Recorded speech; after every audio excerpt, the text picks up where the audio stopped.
Hello everyone, this is part 23 of What If Naruto Failed and Chose a Different Path, and I hope you guys enjoy this video and to like, to subscribe, to share, and check out the playlist, to see more comment down below. Now let's start the intro. They call me a god. They call me a god. They call me a god. Join my membership, the perks are great. It's in the description. Be sure to like and subscribe, it gives. Naruto listened to the old man go on about how the Chunin exams brought civility to the other villages to see who would be chosen among them to serve their feudal lords. Naruto pictured himself doing other missions much higher than D-ranked missions when he became a ninja of Chunin rank. I'll set that aside for later. After this I have to see Hinata and to see if she is okay, thought Naruto, as the Hokage's speech came to a close and it was time for the drawing of numbers to see who fought who in the next exam. I got number 3, said Shikamaru, showing the number he pulled out of the box Anko was holding in her hands. I got number 2, said Neji, showing his while Naruto looked on waiting to pull out a number and hoping it was the one he wanted. I got number 4, said Temari, making Shikamaru look at Temari with fright and wondering if his mother had prayed to some anti-lazy goddess to mess with him and make him get beat up by Gaara's family. Nara household. Yoshino Nara was washing dishes when all of a sudden she sneezed quite loudly, making her break one of her more favorite plates. It took her a few moments to process this tidbit of information as she picked up the broken plate and thought of what or who could have made her sneeze just now. I do not have allergies and I do not have a cold since I am always around disinfectant more than most. One of the boys is talking about me. It can't be Shikaku-kun because he knows when I do the dishes and he's already felt my wraith from a similar incident some time 3 months ago. That leaves, Shikamaru is going to get hit with the rolling pin twice as hard and sling of his jaws for this. Thought Yoshino as she was now mentally fuming as her mental intellect when it need to rival the two lazy Naras. Chunin Tower. Man, what a troublesome development this is. I take everything back about what I said before with pink girls being troublesome. All females, with the exception being Hinata, are troublesome, thought Shikamaru, as he found himself sneezing rather hard, nearly blowing his head off, giving him a painful headache. To him this could only mean his mother was talking or thinking about him in a very bad way, meaning he was going to regret coming home after visiting the hospital to see the others. I have number 5, said Shino, showing his slip of paper that Ibiki saw and wrote it down on his clipboard. I got number 7, said Sasuke, holding up his number in his usual calm demeanor, though inside he was glad he was going to eventually face Naruto sooner than later in the exam. I got number 8 and now facing Sasuke. Yosh, said Lee, only to be silenced by Anko's glare at him, who didn't like have her ear nearly go numb at the hands of the mini guy. It was now Naruto's turn to take a number and everyone couldn't help but wonder if the boy would get what he desired in his drawing when he reached into the box. Everyone waited, knowing that if Naruto got what he desired, that during the exam Naruto would be well within his rights to Hyuga Neji and would most likely do it should the opportunity arise. A living nightmare for the entire Hyuga branch family, thought the Hokage, as Naruto pulled out the paper from the box for what many thought was too slow for their tastes. I got number 1. Quite fitting really, said Naruto, flipping the paper over for Ibiki to see while making the scarred Junin almost feel pity for the Hyuga Naruto would be facing. Kankuro went next. I got number 6, said Kankuro, showing his slip of paper. I got number 9, said Gaara, looking slightly confused by how the ordering of the fight was with an odd number of people fighting. Very well, here are the matches for the first round, said Ibiki, showing everyone who they would be fighting in very beginning of the third exam. As you can see, the first match will be Naruto and Neji. The second match is Shikamaru and Temari.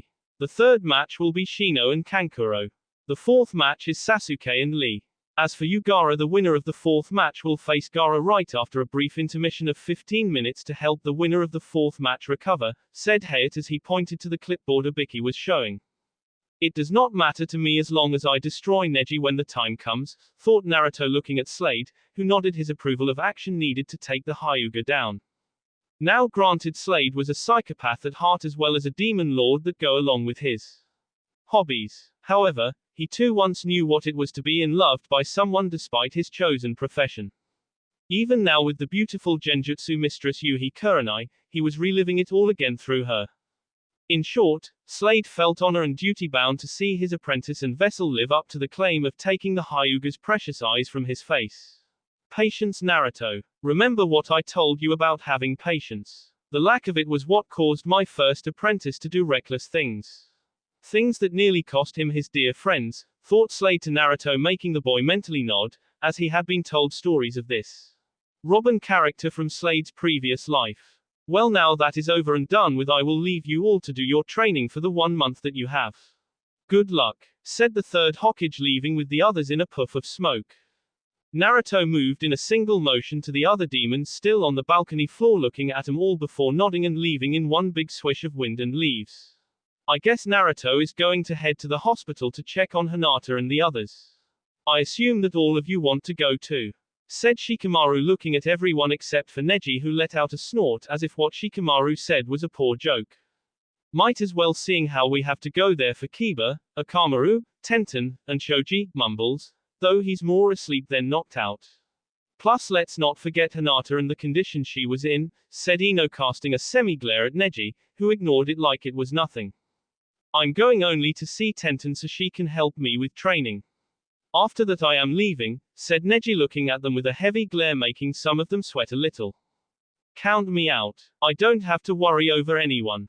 I'm going to go find Kakashi-sensei and train with him, said Sasuke, leaving and heading for the exit to look for his one-eyed pervert book-reading sensei.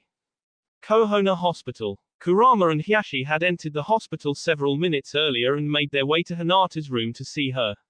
Being her father and head of the Hyuga clan meant no one questioned him at all when he demanded in a polite, but all too serious tone to see Hinata.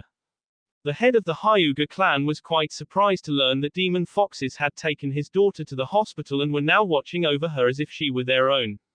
From what the doctors could tell, both of them, when the group came in, almost everyone had a heart attack, while those that didn't had called for ninja reinforcements to try and save the girl from the monsters that had captured her. Mere moments later, ninja ranked from Anbu to Chunin were upon the small demon fox army, ready to strike. They were immediately knocked away by Leader's powerful demonic chakra he emitted before seizing one of the frightened doctors and ordering him to lead them all to a room big enough to watch over her as she recovered from her battle with Neji. That had been 2 hours ago and the hospital was still filled with whispers of the events. Hiashi and Kurama enter the room on the second floor with 2 three-tailed demon foxes standing guard over the door. Hiashi was feeling quite thankful that Hinata wasn't on the third where the more serious patients were. He had a distinct feeling that Naruto was the one responsible for making that happen and would have to thank him later somehow. Hinata is quite in love with him and I think he is with her. Perhaps I could let them get married when they are older, thought Hiashi, picturing his little girl hearing the news. She would most likely be in a faint-induced coma until the wedding day and then again right after hearing it was time to get married. But that's a future that's not set in stone, seeing how his daughter's health should be the current issue right now, which apparently was pretty good considering the beating she took from Neji. In fact, from what the doctors that were allowed to check on Hinata could tell, had she not been helped earlier right after the match, she would have been put on the third floor, and for nearly the whole month to boot. Hinata, you are just like the flowers you love to press. Soft yet strong when you have to be, thought Hiashi before Kurama opened the door and entered with Hiashi coming in behind him with the 2 fox guards nodding. Currently Hinata was resting with her sitting upright on it with her head on a pillow, eyes closed, and with her face now looking out towards the window. If she could open her eyes she could see the sun shining like nothing was wrong in the world. They saw 2 kit-sized demon foxes rested snuggling on top of both arms. All the foxes had set up a perimeter around his daughter to ensure a single soul could get to her without being pled or ked. They looked at the 2 new figures and nodded to them while keeping a clear visual out for anyone who would wish to harm her. Hinata is still resting, I see. I'll leave you here with her while I look out for Naruto and the others, said Kurama, bowing his head before leaving quietly without another word. Hiashi found himself sitting in a chair next to Hinata's bed with tears in his eyes that had not been there since the day Hitome had SD, and she looked almost like Hinata did in the medical wing in the Hyuga clan's compound. The medical ninjas and doctors who had tried to save her tried everything they could to save her, but found nothing wrong with her that could have caused her to contract the condition she was in. Hitome had been bedridden just shortly after Hanabi's birth, and while at the time he was overjoyed that he had 2 daughters, he found he was losing his wife in the process. It was like some sort of cruel trade-off had occurred between his family and fate itself, with him still losing in the end. Hiashi frowned with anger mixing with his pain as he remembered how the Hyuga elders said it was the Kyuubi's doing as an act of vengeance upon the clan for trying to have its vessel killed shortly after the child's birth into this world. To think for a time I believed those fools and the words they spoke that held so much venom in them towards the boy, thought Hiashi, knowing he had a lot to make up for despite all he had done recently to make amends for his previous misgivings. Moments after he finished that thought, Naruto, Jin, Slade, Hiei, Tuya appeared in a swirl of wind and leaves. Hello Lord Hiashi, I take it Kurama is around as well, said Naruto looking at Hiashi and then again at Hinata's resting form. Yes. He said he would be around to look for when you arrive. It is most fortunate that you did, because we have to discuss certain things that have come up recently involving you and my clan, said Hiashi, seeing the people behind Naruto walk out the door to give them the privacy to talk alone and seek out Kurama. I know Neji told everyone what Hitome-san did. I don't hate her if that's what you are thinking, Lord Hiashi. I know she had to have a reason. The question is, what was her reason for what she did to me? Said Naruto looking at Hiashi, seeing the man look at his still resting daughter, not knowing that she was in fact awake, but had her eyes closed so she could hear everything without interrupting them. Thank you Naruto for still believing in Hitome. She was right about you having a good heart and a pure soul. I believe it all started right around the time after Hitome wanted to adopt you into the family. She was seeing the clan elders more and more every week, arguing with them about using their political strings within Konoha to KU. When I had asked either party, they told me to stay out of it, though Hitome had said it in much nicer ways than the elders. All she could tell me was that the arguments involved you and that no matter what happened I would still think of you as a hero regardless of any, as well as all future events that unfolded. Despite the dread I felt that day, I promised her I would, said Hiashi looking from Naruto to his daughter. Elsewhere, not far in the hospital. In the hospital halls, Yuhiko and I walked towards Hinata's room, hearing the whispers of how the demon had sent a small demon fox army to hold the Hyuga heir against her will. The whispers that all of the nurses and doctors were spreading were how the hated demon boy had been responsible for the poor girl's condition. Idiots. If they want to see pain, I'll put them under one of my more trademark genjutsus and see how they like feeling their own hatred they use on Naruto against themselves, thought Kurenai, heading for the second floor of the hospital after asking the receptionist where it was. When the female Junin level ninja saw the 2 demon foxes standing a watchful guard over a door to a hospital room, she knew she found it. However, when she tried to open the door, upon her approach a tail shot forward and intercepted her hand at the wrist. We are sorry, but you cannot enter just yet. Second Master and the Hyuga girl's father are talking, said the demon fox to her right, looking at her with eyes that dared her to say otherwise. I understand. I'll wait, said Kurenai, waiting for the tail to remove itself from her wrist before she leaned against the wall opposite of the foxes before her own pet fox puffed into existence on her shoulder, yipping at her for affection. Inside, Naruto was listening carefully to every word Hiashi had just said to him, knowing it was crucial to solving the puzzle that was the dark past of Konoha. A puzzle that was complete would explain why things so many years ago happened the way they did. As you can see, I, like the villagers who ignored the fourth's wish, denied her wish to see you as you, until I spoke with the Hokage. While you were in Demon World, when he told me the truth of why you were gone, it made me remember Hitome's words to me and what I had long forgotten, said Hiashi, feeling ashamed of himself for not honoring his wife and sacred love. You have tried to make up for your failure of caring for Hinata. As such, I think it should be considered as a counterweight. As for Hitome-san, I think she would have wanted you to do nothing less. Now please, continue Lord Hiashi, said Naruto, ready to absorb more needed information. It wasn't until recently, before your friend Kurama-san came to see me about Hinata's condition, that I discovered the truth. It is a well-documented fact that on your birthday the Konoha Council as a whole comes together to ask the Hokage to execute you. As you know, the Hokage has always denied him that right. However, on the final days before your 4th birthday, the Hyuga clan elders had gathered enough support to and political influence on their side to overrule the Hokage's decision. Hitome discovered this and got into another argument with them to stop what they were trying to do, or else. She would have revealed Hisashi's dirty secret that they participated into all of Konoha. The clan elders knew that if the Konoha populace, its clans, and the Hokage knew they had tried to poison the chances of Arashi being the village's Hokage, it would bring the ultimate shame to the Hyuga clan name for generations to come. However, by that time they knew they were never going to get another chance to overrule the Hokage to have you executed. So they did what all Hyugas do when they don't want to lose and they can't win. They try to compromise themselves into a draw, said Hiashi, narrowing his eyes, remembering how he had seen the elders' looks when they learned of the secret without them knowing.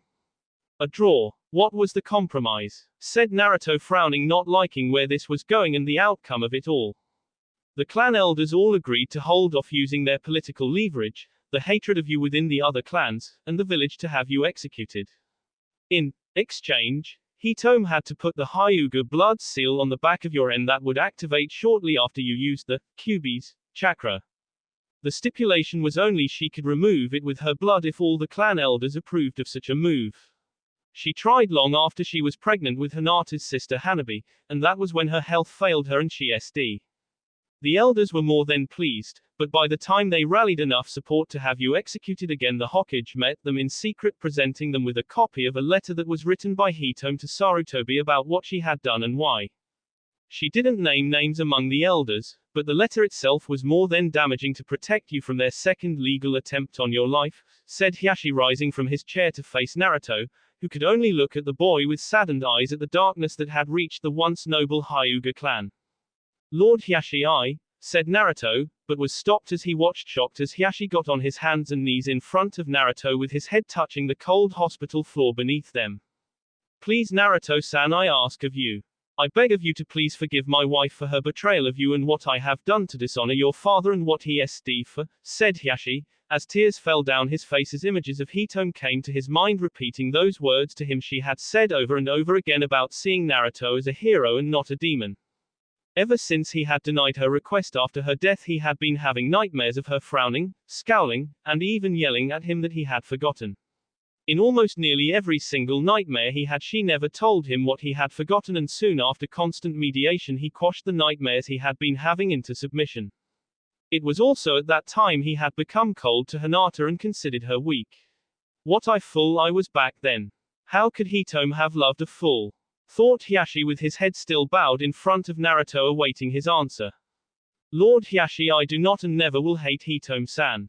She did what she had to do when she tried protecting her surrogate son, in a way that only a surrogate mother could. She fought for me with the strength of a warrior's spirit to protect her surrogate son with all her heart. It is in that regard that I will owe her a debt for all eternity that I can never repay, said Naruto, bowing his head towards Hiashi, who raised his head to see Naruto crying. Naruto had not cried in so long he had almost forgot what it felt like, seeing how he tried to protect those he cared about from pain so he wouldn't have to cry. Slowly, Hiashi got up from the ground and bowed his head to Naruto. The images of Hitome's suffering were no longer in his mind, but in fact were replaced by her smiling at him, as if to say he had done the right thing. Thank you, Naruto-san, said Hiashi before turning to his daughter once more, only to see she was awake now and she herself was in tears over what she had just heard. Hiashi walked over to his daughter and proceeded to hold her, though hesitating at first, wondering if his daughter would cower away from him if he tried. Father, are you proud of me? Even despite the fact that I'll lost, said Hinata, looking at her father and then at Naruto. Always Hinata. To say otherwise would be a lie, said Hiashi, looking at his daughter with pride before kissing her on the forehead before getting up to leave. Auto FN, a little sappy mind you, but it's my kind of sappy. Ha. He was at the door with it partially open, with Naruto looking at him with one eye and the other at Hinata before the boy started speaking. Lord Hiashi, you know I hate to ask you of this, but I feel I must to remove the guilt from within my soul, even though what I feel is justified for what Neji did to Hinata. When I face Neji in the third exam, I want your word as head of the Hyuga clan, that I will not be hated for doing what I told him I would do when we fought. Do I have your blessing, Lord Hiashi, to remove Neji's eyes from his body? Said Naruto, hearing Hinata gasp and Hiashi turning more to face him. Meanwhile, Hokage Tower. You want me to train this kid? Please, Sarutobi-sensei, be reasonable. I mean, what can I possibly teach the runt if he's as strong as you say he is?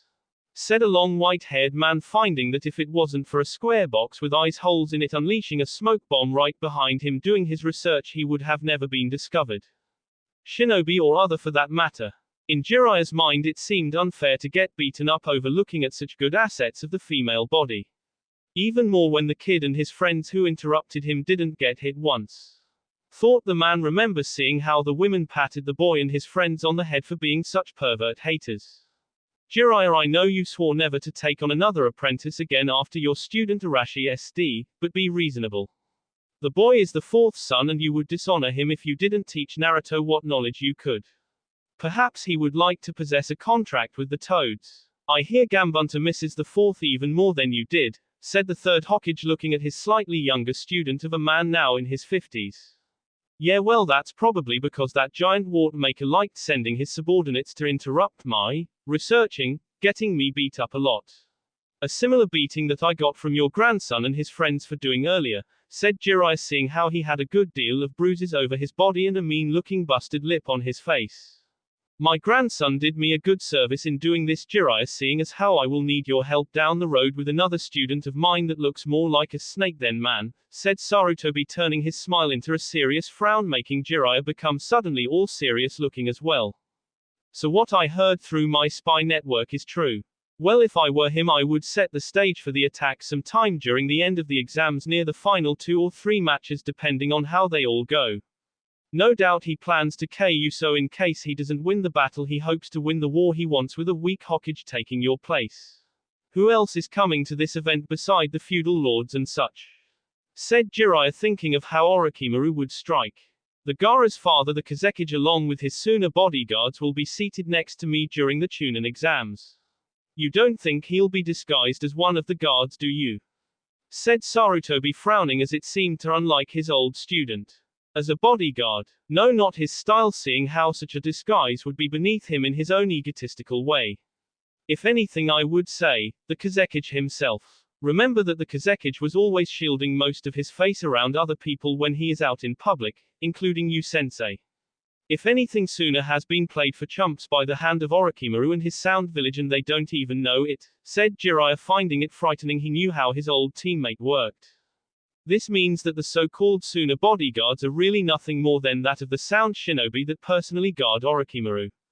No doubt they will be strong if they are handpicked by the man himself. Looks like Gaara will be disappointed that he cannot KO his father on the account of Orochimaru, possibly if not already KO'd the man for him, said Sarutobi, remembering how Orochimaru seemed to befriend people in manner similar to a snake, only to betray them in the same cunning way. Well, we have a month to prepare and that's what I'm going to do. On a side note, you've heard about the Akatsuki organization trying to capture all the 9-tailed demons or their vessels, right? Said Jiraiya, getting up off his chair to head for the window. Yes. Your 2 spies took a great risk in bringing this information to my attention at their expense of being caught. Especially since one of them, if found out, would have no choice to face serious punishment when and if he should decide to return to Konoha for what he did here, said the Hokage, knowing that the one spy had to explain his actions. Yeah, I already talked to him about that, and from what I understand he's prepared to tell you everything on the grounds that you grant him temporary asylum, said Jiraiya, leaping out the window before he could get a response. Size, it was always said the weasel had a slyness that rivaled the fox. Let's just hope that it doesn't come back to bite us, said the third Hokage, taking a few puffs of smoke from his pipe. Outside of the hospital. Hurry up, Shikamaru. Don't make me hit you, said Ino angrily, as she was now literally pushing the lazy Nara towards the hospital since he was being the slowest of the group. I've heard and felt worse, said Shikamaru in his usual lazy tone, only to be hit in the head with several fist-sized rocks covered in a yellow aura-like outline. Move it, Shikamaru, or else I'll aim lower with much bigger rocks, said Terra, wanting to see everyone at the hospital like the others to check up on their condition. In an instant Shikamaru was gone, leaving only a cloud outline of himself with a very frightened expression on his face. How do you do that? Said Ino, seeing as how that was the fastest anyone had seen Shikamaru move in their entire life. Through experience, said Terra, smiling mischievously in a very Naruto-like manner, making the others, the male half except Gaara, shiver slightly. When the group of Ino, Haku, Zabuza, Gaara, Terra, Temari, Shino, Kankuro, Neji, Lee, And surprisingly, out of all of them, Sakura, at the whispering words of Ino saying she was afraid of hospitals, reached the building. They found out that all their friends were on the second floor. Even Choji was hit with more sedative strength than even Kankuro had thought he had put into Choji. In fact, if it wasn't for Choji becoming several times bigger during his fight with the puppet user, the sedatives would have put him in a coma rather than a blissful sleep. Hey guys, what do you think of Naruto's friends who came to visit him? You know, the ones with the robes and pointy hats that covering their boss. Those aren't your normal shinobi attire, said Sakura, heading up the steps with the others. It is possible they hail from another continent, from another much secretive village than ours, with many promising shinobi there as well. Logically, they must be strong if Naruto is to train under them for the duration of the remaining exam, said Shino, noticing that the door to Choji's room was open and saw that Shikamaru was busy playing shogi, by himself, again. They paid a visit to Tenten, who glared at Temari with more venom than a giant snake summoned by Orochimaru. She wasn't exactly happy she lost to the girl, but was glad that her condition wasn't as bad as it could have been. She sent another one at Neji for what he did to his cousin, but he just ignored it, saying she was needed to help train him for the third exam and she should just accept it because either she did it voluntarily or Guy would most likely order it for her. Before she could respond, he turned around and left, as if what was to be said by her was pointless. I hate him sometimes. It's always about fate with him. Fate this, fate that. Well, I say screw fate, yelled Tenten at the very end of speaking, making her blush in embarrassment before inching over to the wheelchair given to her by a nurse when she made a request for one to one of the doctors on staff. One of the nurses had told her earlier, after the request was made and the wheelchair was brought in, that she was allowed to move around provided she didn't move too much in her seat.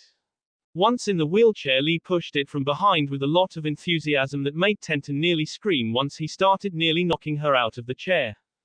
In the end, Shino pushed Tenten, with Lee now in tears and even more so with Ino and Sakura hitting him on the head for doing something stupid like that. Shino may have bugs in him, but at least I know he will go at a safe pace.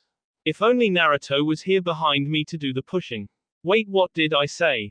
Damn it, no more perverted thoughts. Tenten pauses, at least not until I'm home, thought the weapons girl, blushing up a huge storm on her face, though she was thankful that she was behind everyone so they wouldn't see. Well, all except Shino, who heard his bugs talking about how they smell extra female pheromones in the air and that they were coming from the girl he was pushing. She must be thinking about Naruto-san. If Naruto were a bug, he would be considered the general of his colony, making him prime mating material with other females to produce a strong colony. Logically, it is becoming the same here, minus the insect way of mating, though if he were here I doubt the end result would be the same as it is now, thought Shino, finding his bugs, like himself, his father, and the other bugs in the colony back home, had found a kindred spirit in Naruto in a bug-like manner that only an Aberrane could understand. As the group made their way to each room, they noticed Kiba's sister Hana with Kiba, who was bandaged up pretty badly from the preliminaries. Akamaru was in a minor cast and neither could really move much even if they could be put in a wheelchair. Thanks guys for letting me and Akamaru tag along. No hard feelings, right Gaara? Said Kiba jokingly, only to receive a glare from the boy and a pain-filled bark from Akamaru that if translated would have come up simply as, idiot, which Hana mumbled to herself as she wheeled him around, resisting the urge to have him accidentally hit something with his wounded leg. Moving the, now increased by 4, group of genin walked past the next room they saw, only to see Kin from the Sound Village had a bandage wrapped around her black-haired head. Apparently, she had been hurt more than they all realized from the blow she had received from the wall when fighting Shikamaru. Zaku was in there too, with a scowl on his face, meaning he didn't look too happy with her. I can't believe you lost to that stupid lazy guy who can manipulate shadows. If Lord Orochimaru could see you now he would take your head clean off, said Zaku, nearly yelling with the door partially open so everyone in the hall could hear. At least I had a better chance than you, Zaku. You got overconfident from the beginning, causing you to have your arms damaged in the forest of death and the preliminaries. So don't put all the blame on me, you pompous ass, said Kin, wincing from her head injury, finding the muscles in her head when moving gave her a headache. You know talent B. You're lucky I can't use either of my arms or I would K you for those remarks, said Zaku, gnashing his teeth together as both his arms were in casts along with slings to support them so they could heal faster. Kin was on the verge of tears before Gaara opened the door and let his sand fly in to consume the remains of Zaku. If there is one person I hate almost as much as my father is a disrespectful and loud sound ninjas in peaceful hospitals. Sand burial, said an angry Gaara, crushing the body with his sand, scaring Kin into thinking she was next. Please don't KK me, said Kin, getting off the bed and hiding in a corner of the room like a frightened animal. I am not going to K you.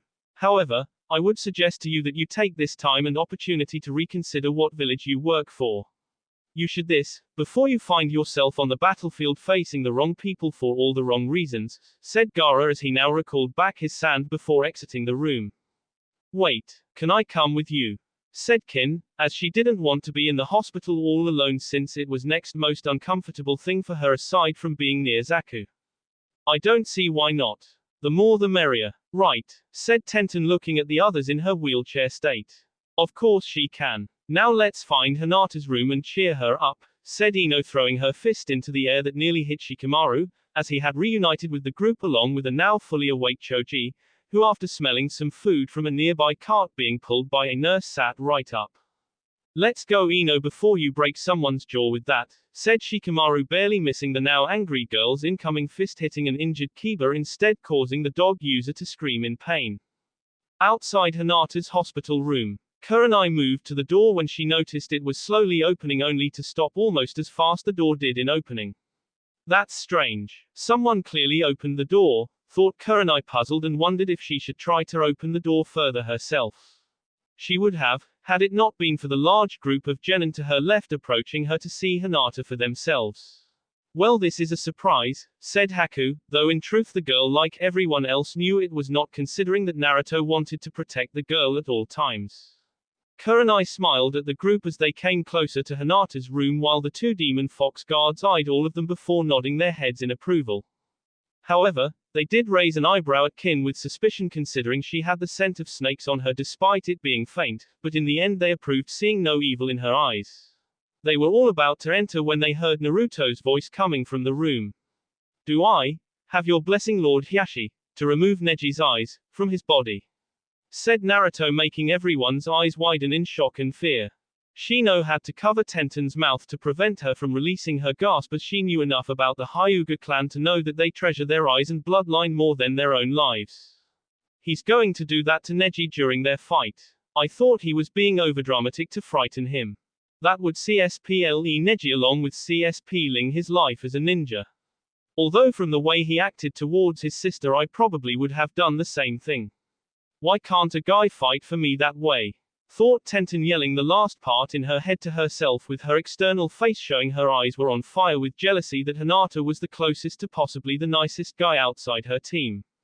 Whoa, I'm glad I fought the Gaara kid and not Naruto, or he would have kicked my ass all over Konoha, thought Kiba, while Akamaru wondered if he could get an owner like Naruto or Naruto himself. There was a pause and everyone knew both inside and outside of the room that Hiashi was actually thinking it over in his head. Most had expected him to say no, since Neji was a prodigy among his clan. However, this pause in Hiashi when giving an answer to Naruto was something entirely different than what they expected to happen. In regards to your question, Uzumaki-san, you have my blessing.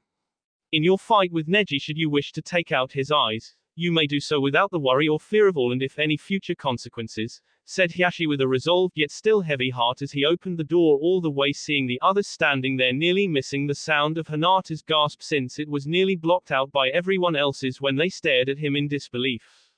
They weren't the only ones. During the entire point of listening in on the conversation inside, the group of Genin, Vet, and Genjutsu Mistress failed to notice the Rookie 9 and Guys teams of Junin senseis, with the exception of Kakashi, who was probably with Sasuke teaching him a new technique he had once copied. It didn't help they overheard Hiashi's word either. Yosh. What is this evil I hear about Uzumaki-san wishing to take out my Lzenternal rival Neji's eyes out? It is UNYOUTHFUL. Yelled Guy, scaring everyone out of their minds before his mouth was clamped shut by Zabuza and Asuma, though by now his voice had echoed throughout the hospital, getting the attention of the rumor-spilling doctors and nurses.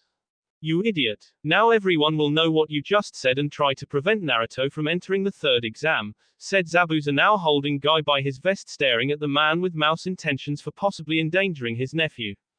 Guy whisperer, sorry, earning him being thrown against the wall by an angry Zabuza before walking into Hinata's room, passing Hiyashi, who was now leaving the hospital knowing he had clan business to take care of. Hey Zabuza-san. I would call you uncle, but you hate that, right? Said Naruto, though it was more of a statement than a question. Yeah kid. Look Naruto, we all heard what Hiyashi said about giving his blessing on the whole fitting punishment you have for the Hyuga prodigy. Guy of course hates it, but as a former seven swordsman of the mist and your uncle I agree with you and approve of it being most appropriate for that arrogant kid. You get into any problems along the way or during the third exam, I'll have your back, said Zabuza before heading out of the hospital, but not before receiving a nod from Haku that she supported Naruto as well. Protect what is precious to you Naruto-kun, and punish those who would take them from you, thought Haku, knowing she would help in as well with all her love to help strengthen him in his struggles. Naruto loved Hinata, but Haku could tell Naruto also loved her as well. From what she had heard from Zabuza while at the Chunin Tower and Naruto was in a coma, he would need to rebuild his clan with a harem. It was something she was supposed to tell all the other potential females, who liked Naruto when the time came. That is if he did not tell them, but for now she felt it was best to them, much later. That meant she had a chance to be with him and show him that she loved him too without question. She would be his pillar of strength and show him her love for the boy, who had helped make her belief a soul reality, all by showing the power one has when fighting for someone precious in your heart. The now pretty large group unconsciously decided that just waiting outside of the room was quite awkward, so they all came in the room at one at a time till the room seemed much smaller than it appeared. So you know, said Naruto with no emotion in his voice as he turned to face them all, no longer trying to hide his still exposed Jagan eye from them or recovering his right arm, seeing how everyone knew it existed. Everyone nodded, fearing to speak at all, but surprisingly the one who did speak was now the person behind Naruto. Naruto K-kun, I need to ask a favor of you, said Hinata, keeping her eyesight at his feet, finding the combat boots he was wearing looked well made. Yes Hinata-chan, said Naruto, his voice full of seriousness as strong as pure iron that made Hinata shiver, but of fear of something else she was not sure. I need you to promise me that you won't take out Neji's eyes, said Hinata, looking up at him, finding his back still to her, but she imagined that he was in conflict right now with what she just said on his face. From the looks on the others it seemed her assumptions were correct, as everyone had a look of fear on their faces from looking at Naruto before and then even more after what she said. You want me to show mercy to him Hinata-chan? Show him mercy after what he just did to you? Why? Said Naruto, as his voice was now of emotion and nearly considered a whisper.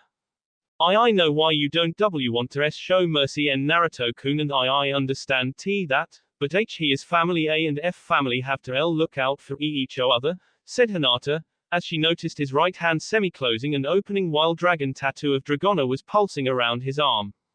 Sometimes I wonder if Hyuga girl is too soft for her own good, much less her sensei and teammates, thought Asuma, mentally tired from the day's events. It was almost as if some of Shikamaru's laziness was rubbing off on him. Naruto was at a loss as Hinata's words went through his head and found his emotions of the heart and the mind conflicting within him. His heart called for vengeance and pure unmerciful suffering of Hinata's cousin, but in his mind told him to listen to her plea, as she knew Neji far better than him. His heart screamed at his mind with the rage of a wild animal, with all the animalistic fury it could produce, asking it why it was going against what was right. The only thing the mind could say back was that it was doing just what Hinata wanted, which it considered right, and was supporting her. These two sides were now locked and couldn't break the other's reasoning and could only agree that their belief was in the Hyuga girl's name. Naruto-kun, can you hear me? Said Dragona in his head, feeling the boy's inner turmoil, and felt she needed to intervene on both his and Hinata's behalf. Yes Dragona, what is it? Thought Naruto, his outer face unreadable while his Jagan eye merely pulsed different colors, changing every 2 seconds as if to express his emotions. Show mercy, was the only thing Dragona said, and without another word the Dragon Queen cut off her connection to him before he could reply back. For a minute Naruto's face took on the expressed look of that of confusion, before it became serious once more and he took a big breath of air to focus so he could say what he was going to say next. Hinata. I can't, said Naruto, pausing for a few seconds thinking of the words he wanted to say while everyone continued to hold their breath. Naruto-kun, said Hinata, nearly in tears now, but Naruto interrupted her before she could say anything else. I can't stand to see you sad. That is why you have my promise, Hinata-chan. I will not take out Neji's eyes, said Naruto, closing his eyes before he turned around to face her and walked up to her before cupping her face with his right hand. Naruto-kun, said Hinata, happily bringing her arms around his neck, hugging him before kissing him on the lips, making all the boys, except for Gaara, who was secretly taking mental notes, lose their jaws, and all the girls, except Terra and Sakura, to seethe with jealousy at Hinata stealing Naruto's first kiss, as far as they knew, on the lips. Kurenai just smiled at the situation, finding it somewhat romantic, and she imagined what Slade looked like without his mask kissing her. He said his face was badly scarred, and had it not been for his fur in his giant demon fox form you would clearly notice it. She suddenly had an idea that would be favorable to her, Naruto, and Slade. Shino, is it true about the rumors in your clan that you have just recently bred a specific bug that can heal damaged skin with a special silk string they excrete? Said an almost rushed-voiced Kurenai, making Shino raise an eyebrow at the choice of the topic, seeing how right out of the blue. Yes, they are a special breed of spiders that can use its webbing to heal a damaged limb or area around it should the insect be damaged in some way. Why? Said Shino, looking and sounding confused for once. Could it work on a human being for medical purposes should he or she be hurt along the arm, leg, or face? Said Kurenai, secretly stressing the words human, he and face, hoping that Shino would get the hint. Apparently Shino did, as his second eyebrow went up in shock and nodded once before Kurenai vanished in a swirl of leaves with her pet fox on her shoulder. What was that about, Shino? Said Tenten, wondering what Kurenai was talking about. Tenten-chan, this is not important right now. What's important is when you and Hinata-san can get out of the hospital ready to show your powers of youth. Said Lee, only to get hit by Sakura and Ino before they told him to be quiet as they were still in the hospital. Lee is correct, Tenten. As much as I detest Neji for what he did in the preliminaries, as it was dishonorable, you must help him for when he faces Naruto, said Guy, seeing the now very upset look on her face. Neji figured you'd say that, said Tenten, not really thrilled she had to help Neji, though she knew that even if she did help him, the weapon mistress could tell from the aura of power Naruto was giving off even now was more than Neji could ever produce in a single moment any day. Hey Naruto, can we ask you a question? Said Sakura, looking at Naruto, who had to let go of Hinata for a big breath of air before he sat down in the chair Hiyashi once sat in. Sure, what do you want to know? Said Naruto, looking at the group, who some he could see were anxious to ask him questions. Well, first we want to know, said Ino, but was caught off by Lee's youthfully and as usual, loud voice. Yosh. Naruto, where did you get that strange eye on your forehead? Is it a sign of your hard work and determination, or perhaps a bloodline limit? Said Lee, only to get said in the head by a pissed off Ino. Idiot. I'm talking, don't interrupt. Yelled Ino before clasping her mouth shut, realizing she just yelled in a hospital for everyone in and outside of the building to hear. Well, to answer Lee's question first, since he actually asked a question, you could say it is a sign of my hard work. I can't exactly go into it further, but trust me when I say that it is for the best that you don't know more, yet. As for the possibility of it being a bloodline limit, on me no. On my descendants yes, it could be passed down in future generations if I were to have kids when I'm older, said Naruto, making some of the girls blush, Hinata especially, as they were thinking thoughts about being the one carrying Naruto's child in the near-distant future. Okay, so we got a vague answer on your creepy eye, but what's with that dragoon tattoo on your arm? I mean, just look at, it's huge. Tattoos are supposed to be painful as hell, and Akamaru is telling me that the thing smells unnatural, said Kiba, who for his remark got hit in the head by his sister, who then covered his mouth to avoid hearing him scream. I don't know why you think it's creepy, my little runt of a brother. I mean, personally I think it makes Naruto-kun see looking, said Hana, who got a room full of glares from the girls as Naruto blushed, while a solid majority of the male ninjas looked at her with eyes that said, are you mentally ill? Or, is she crazy? If I had known that, I would have gotten a mean-looking tattoo like that as well. Damn, thought Asuma, with the nicotine getting to him since they wouldn't let him smoke in the hospital. Thanks Hana-chan, I really appreciate that. However, as for your question Kiba, I can't really tell you much except that it involves my third eye, said Naruto before taking bandages out of his back pocket before wrapping them around his right arm and hand. Hana blushed due to the chan suffix that was added to her name while Kiba growled and Akamaru whimpered or rather pleaded with Kiba to shut up. Everyone else just stared at Naruto, who seemed to be lost in his thoughts as he now finished wrapping his hand up in bandages. Just what is he hiding that would make him be so vague about his abilities? Thought the genin, but Guy and Asuma being the only two Junin left in the room knew that a true ninja hides his abilities. Sorry guys, but I have to go. I have to meet my two new senseis and say hi to my two old ones, said Naruto before he kissed Hinata's hand making her blush, then winked to the other girls making them blush, and before even Guy knew it Naruto disappeared in a flash of blinding light. Damn, thought everyone in the room except Hinata, who fainted right after seeing the flash with the only thought running through her head was that Naruto had just kissed her hand in the second most romantic way imaginable. The first of course being on the lips. Kohona Hospital roof. Slade, Jin, Tuya, Hiei, and Kurama stood on the roof waiting for the final member of the group that was Naruto to come before them after talking to them all. The boy appeared in a blinding flash of light and for a moment everyone except Kurama and Slade thought they were under attack. When they saw it was Naruto they lowered their stance looking at the boy, who chuckled sheepishly. Sorry, but I had to get here without them following me. You know how nosy human beings are, said Naruto, who caught his leaf headband that Slade now threw to him putting it on his left arm seeing how there was no longer any point to cover up his Jaganai anymore. Yeah we know all too well kid. That's why I'm keeping my own Jaganai hidden from Kohona's general human populace, said Hiei pointing to the white headband on his head that prevented others from seeing his. You always were cautious Hiei-sensei. What type of training are we doing first? Said a very eager Naruto ready to get into his training regime. You'll be working on using your chakra to lower the temperature and manipulate the wind around you. I can do more than just use fire my boy. I can use any element I see fit to command. So far all you've only seen me use is fire. I along with Jin and Tuya will help teach you how to manipulate both ice and wind to your advantage. In addition, you will learn to combine one or two with other elemental attacks that you have been taught to increase the potency of the attack, said Slade creating a small Rasengan with his one arm covering it in ice spikes giving it a very dangerous appearance. Let's get started. Where are we going to train? Said Naruto knowing that doing this on a hospital roof was suspicious and out in the open.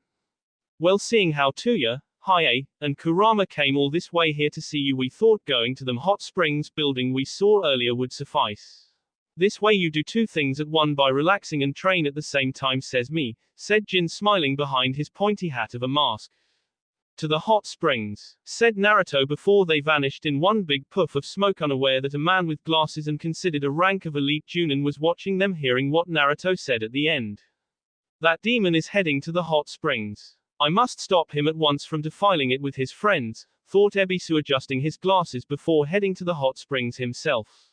Kohona Hot Springs. It had been some time since Naruto had been in the hot springs and when he did was when he was 5 years old and some stupid villagers tried to drown him while wondering how long the demon could hold his breath. After a quick kick and punch to their realms of where no light shines Naruto got his clothes and ran for the Hokage. The men that were soon seen chasing him that were now half-dressed were sent straight to Rabiki and Anko, which had resulted in the two being sent to the psych ward where they kept whispering gibberish to this day. Good it seems to be empty meaning we can train and then relax without interruption, said Kurama looking around the hot spring mist. Just as Jin and Tuya were about to remove the demon shinobi robes Ebisu leaped out of what seemed like nowhere with his kunai drawn ready to strike them down. I will not have the likes of you in this sacred place. Yelled Ebisu only to be backhanded easily by Slade sending the Junin crashing along a stone wall. Slade then picked up Ebisu and brought face to face with his one eye now completely consumed in red. Listen to me Ebisu-san and listen. Leave the boy alone and focus on Konohamaru seeing how he is the grandson of the third Hokage. Naruto is not a demon, he is not a threat to the village, and if you try to say or do something to contradict that I will see to it that the nightmares that would await you in hell come early. Said Slade his voice taking on a demonic sound at the end making Ebisu lose his glasses and the kunai as they hit the ground with a loud clank. The instant Ebisu was let go, he hightailed it out of the area to go home and hide in his closet for 2 weeks. So nice of him to leave his shades and kunai for you, Naruto, to help with your training, said Slade, handing the shades to Naruto, who wore them with a wicked smile on his face. Shame the power from within a shinobi is not a fashion statement, or else I would be invincible, said a voice as smoke appeared to the group's right before a man with long white hair, wearing high sandal, and had a metal helmet with 2 small horns with one on either side of his head. What now? Is an idiot's convention or something? Said Hiei, finding the interruptions to be extremely annoying, seeing how the boys' training was being hindered by idiots.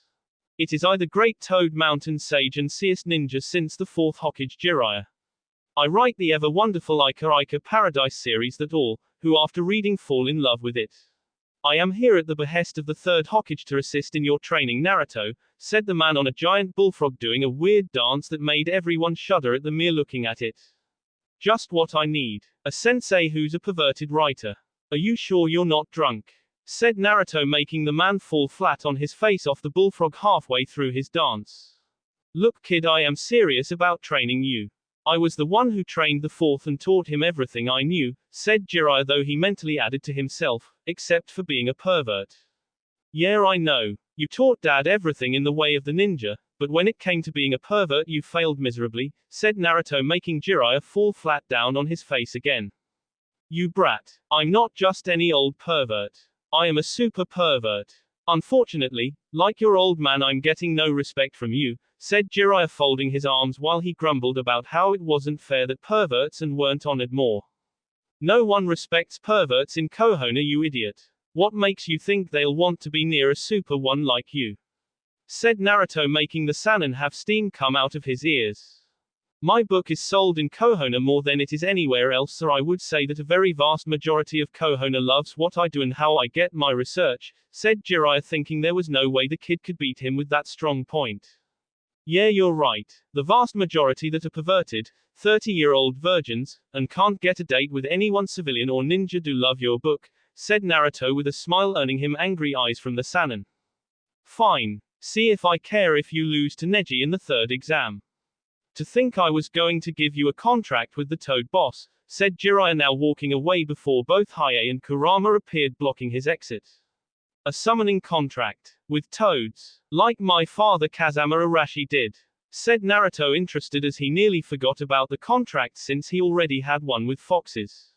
Yes, but since you don't like me, I don't think I should.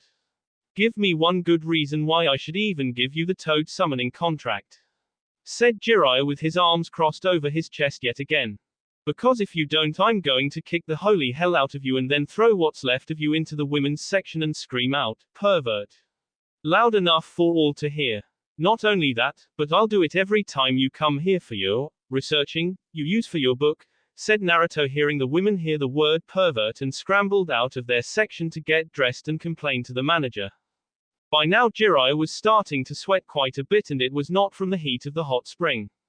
I can't let that happen. Konoha has the most beautiful ladies in all the 5 great shinobi villages. If he stops me, I'll lose my inspiration on second-rate bathhouses and brothels. I'll be ruined, thought Jiraiya, who was on his way to having a super pervert-sized hair attack. Do we have a deal or not? Said Naruto, tapping his foot impatiently, though he knew he had all day, while the man before him, if he remembered from his father's memories and journal in his room, had only minutes before rampaging women came in looking for the supposed pervert. All right, you got yourself a deal. Here, sign in blood and follow these hand signs, said Jiraiya, showing him how to summon after Naruto signed his true name into the scroll, handprint and all. Let's see who we get. I don't want to summon the big guy just yet because he would most likely destroy this place. We'll go for something simple, but not too weak either.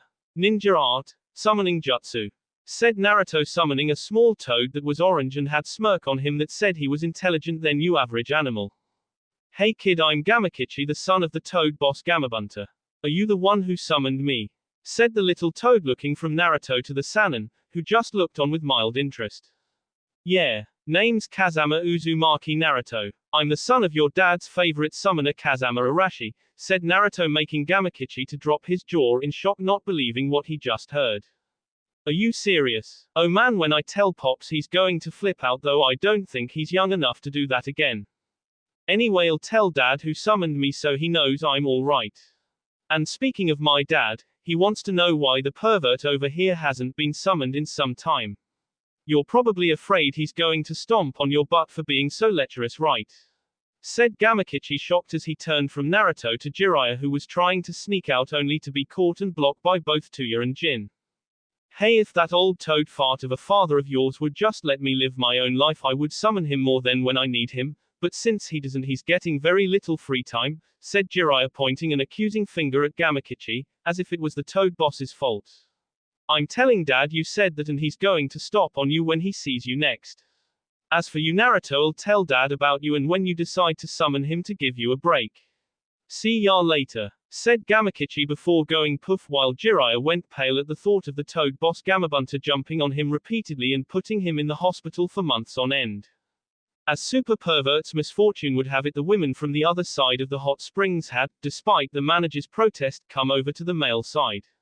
They wanted to see if the man that was being a pervert so they could give him or possibly them a beating of a lifetime. Where is the pervert? Said a woman holding a mean-looking blunt object in her hands. Everyone, but Jiraiya pointed at, well, Jiraiya, who on instinct pointed at Naruto, who looked at him with a raised eyebrow. I'm not with you, Ero Sennin. Go back to writing those filthy pervert novels of yours, said Naruto, smiling as he just signed Jiraiya's death sentence, knowing a lot of women hated his novels and now they knew who he was. Get him, said the women all at once, charging him and beating the pulp out of him with their fists, feet, and sharp and blunt weapons. I think we have done enough training for today. You can all stay at my house until this whole exam is done, seeing as you need a place to stay, said Naruto before they nodded and disappeared, not noticing a beaten to within an inch of his life super perverted toad hermit trying to crawl to the hospital with one semi-broken pinky finger. This would be so less painful if they had been just in towels or en. Damn you, Naruto, you're just like your old man and his wife, thought Jiraiya, who remembered how Arashi's wife kicked him hard in the balls after suggesting a harem to revive the clan, telling him that she was all the woman Arashi needed. Arashi seconded her motion with a Rasengan into his bent-over form of an ass, saying he only needed one beautiful woman to give him multiple kids. Those words, however, were ironically how one Uzumaki Hikari soon became pregnant with one Kazama Uzumaki Naruto many hours of lovemaking later. That will be all for this video. Be sure to like, subscribe, share, and comment down below for more videos. Goodbye.